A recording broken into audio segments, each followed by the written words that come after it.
When you talk about the dream team, it's interesting because obviously after OJ, you know, the price of having a team like that is certainly not what the average person and certainly not what the average Black American male can afford. Do you feel that there is a price on justice? Would you have gotten the same type of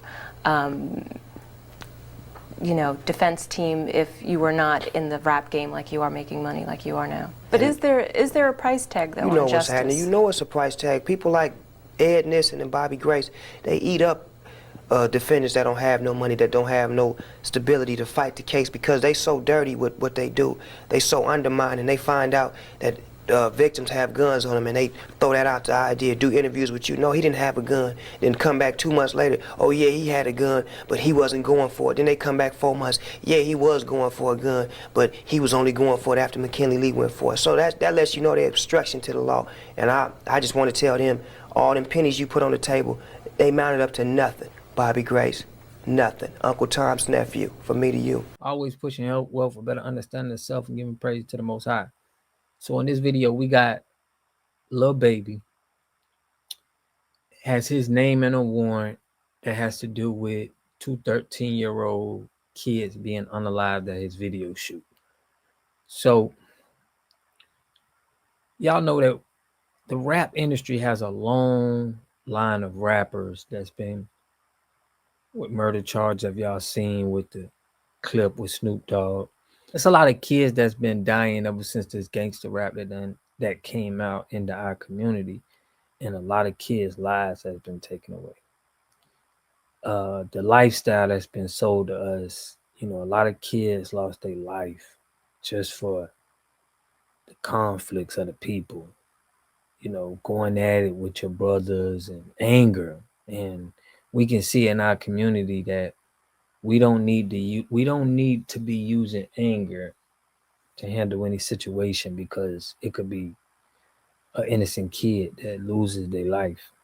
So this happens far too often, and I think it should be a wake up that if you have to get into any altercations and you coming at an altercation with anger, just let it slide for your people, knowing that the end result of all of this is probably an innocent person, you know, life being taken away.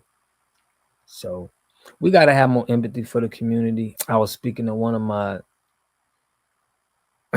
my supporters, and you know, I was saying something like this was embarrassing, and she checked me and was like, no, this ain't embarrassing. I need to have empathy, and I need to be able to understand the circumstances and try to change things. We can't just be upset. But it upsets me sometimes knowing that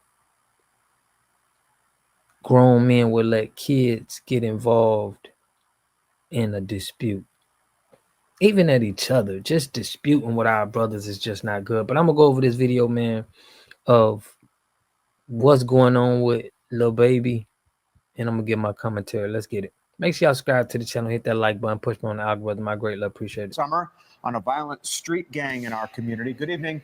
Thanks so much for joining us for Fox 5 News at 5. I'm Tom Haynes. I'm Courtney Bryant. Just hours ago, APD announced they now have charged 7 people with the murders.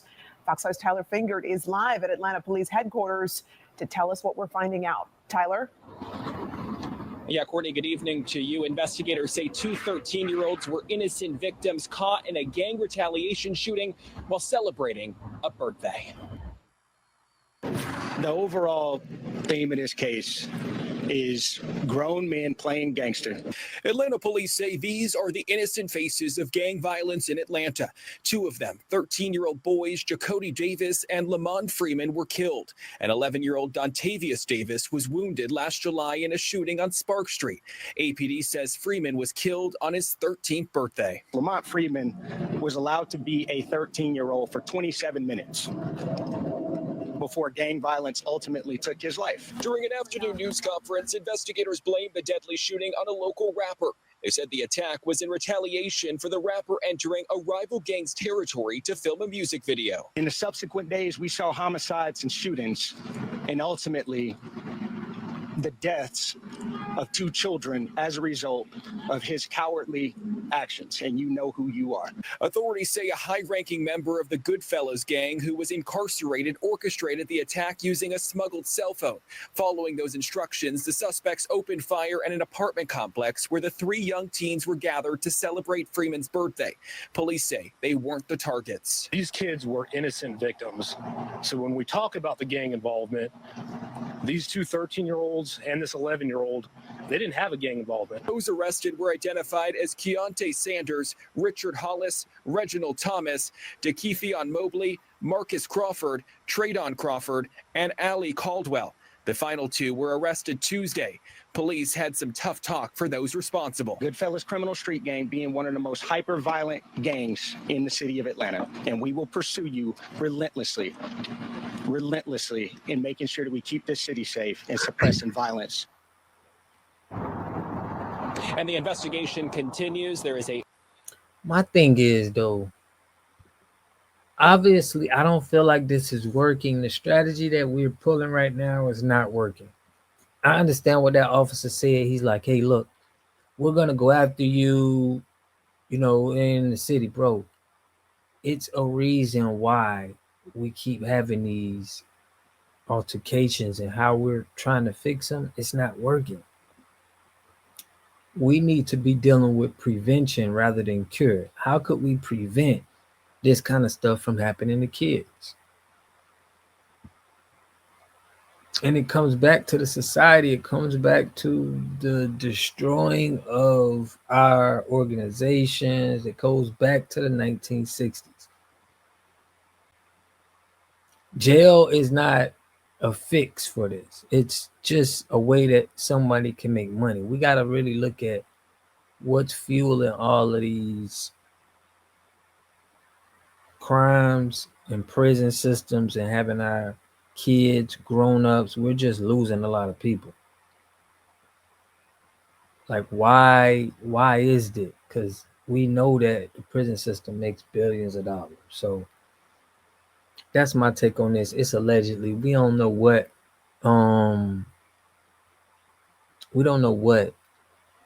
Lil Baby, he was shooting a video there. So it wasn't like he put a hit out on nobody or put some money on anybody's head. It wasn't anything like that. But I want to know what y'all think in the comment section.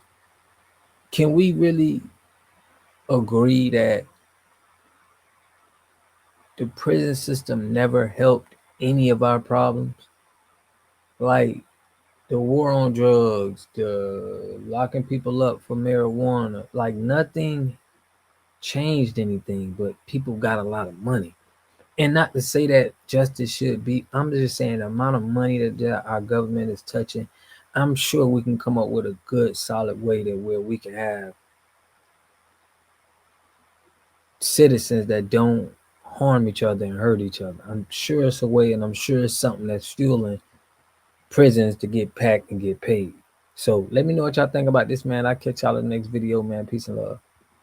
You are totally dependent on other people to take care of your needs because you don't have those roots sunk into the ground. To have a community, you must have 3 things to have a community in it.